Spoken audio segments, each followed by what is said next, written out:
सभी को नमस्कार। इस वक्त अभी हम लोग साथ में सैकत सर है जो general secretary Andaman Nicobar territory association से सर बिलोंग करते हैं। सर देखे जाए कि रिसेंटली बजट का जो अंडमान के लिए प्रपोज हुआ है 6267 करोड़ का बजट प्रपोज, इसमें स्पेशली देखेंगे कि फिशरीज सेक्टर को मेंशन हुआ है बहुत सारा डेवलपमेंट काम के लिए।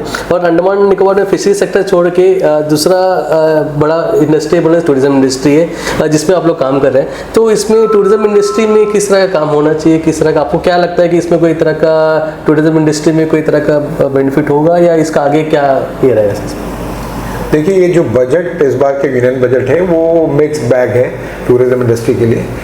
ठीक है, अंडमान में ये है कि जो इनकम टैक्स का स्लैब जो अभी टैक्स जो बचेगा लोगों का वो एक डिस्पोजेबल इनकम होगा जो स्लैब्स को बढ़ाया गया है, और मिडिल क्लास इनकम ग्रुप के लिए एक डिस्पोजेबल इनकम होगा। वो हो सकता है वो टूरिज्म पे खर्च करे, तो इससे देयर आर चांसेस कि डोमेस्टिक टूरिस्ट और बढ़ेंगे, स्पेशली जो गवर्नमेंट एम्प्लॉयज़ हैं, LTC या फिर जो स्मॉल एंड मीडियम एंटरप्रेन्योर्स हैं, वो लोग और ज़्यादा अपने टैक्स के पैसे जो उनके बचेंगे वो टूरिज्म पे खर्च करेंगे और अंडमान आएंगे।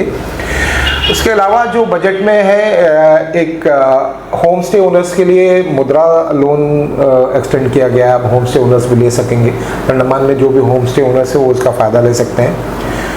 इसके अलावा है 50 डेस्टिनेशंस को जो है स्टेट्स के साथ में मिलकर 50 टॉप डेस्टिनेशंस को डेवलप किया जाएगा। तो आई एम नॉट श्योर कि अंडमान का कोई डेस्टिनेशन उसमें है, होपफुली होगा, क्योंकि टॉप 50 डेस्टिनेशंस में अंडमान तो ज़रूर आना चाहिए।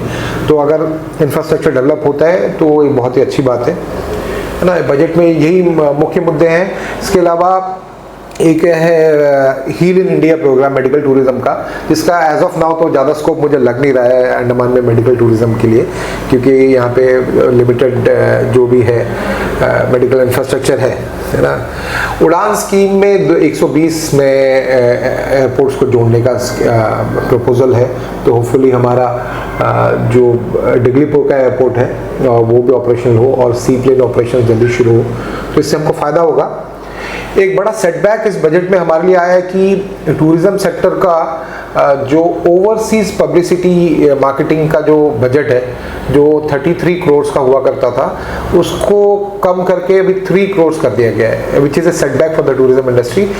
होता क्या है, जो हम अब्रॉड जाके हम जो मार्केटिंग करते हैं इंडिया का, अपने स्टेट्स का, उससे काफ़ी इंटरनेशनल टूरिस्ट अट्रैक्ट होते हैं, एजेंट्स को इन्फॉर्मेशन मिलता है, तो मार्केटिंग बहुत ज़रूरी है।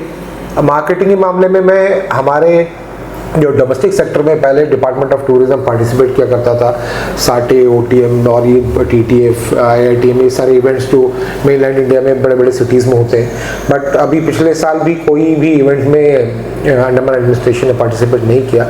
सो I would like to urge हमारे डिपार्टमेंट ऑफ टूरिज्म कि अपने स्टेक होल्डर्स को भी ये प्लेटफॉर्म प्रोवाइड करें और खुद भी Andaman administration department of tourism in events में पार्टिसिपेट करें, ताकि अंडमान को हम है ना ज़्यादा से ज़्यादा डोमेस्टिक टूरिज्म में और इवन इंटरनेशनल मार्केट्स में भी अंडमान को हम पोर्ट्रे कर सकें as a global tourist destination. धन्यवाद।